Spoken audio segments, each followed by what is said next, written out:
ఏమైనా నేను ఒప్పుకోనండి. వంకాయ కూర అల్లం పెట్టి వండితే అద్దరిందన్నమాటే. పొరపడుతున్నావు మండోదరి.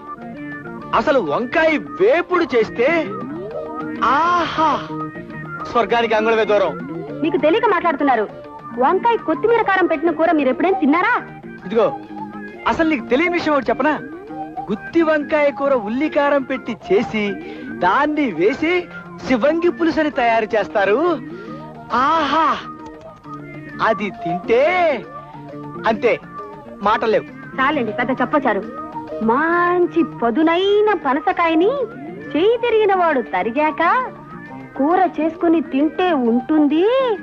మీ జీడిపప్పులు అసలు ఎందుకు పనికొస్తాయండి? పక్కనింత వెన్నముద్ద పెట్టుకొని కొంచెం కొంచెం నంచుకుంటూ పనస కూర తింటుంటే ఆహా రాజా. వీళ్ళిలా కూరల గురించి పచ్చళ్ళ గురించి చర్చించుకుంటూ కూర్చుంటే కాపురం ఎట్టా చేస్తారు? నేను నాయనమ్మని ఎప్పుడవుతాను? అసలు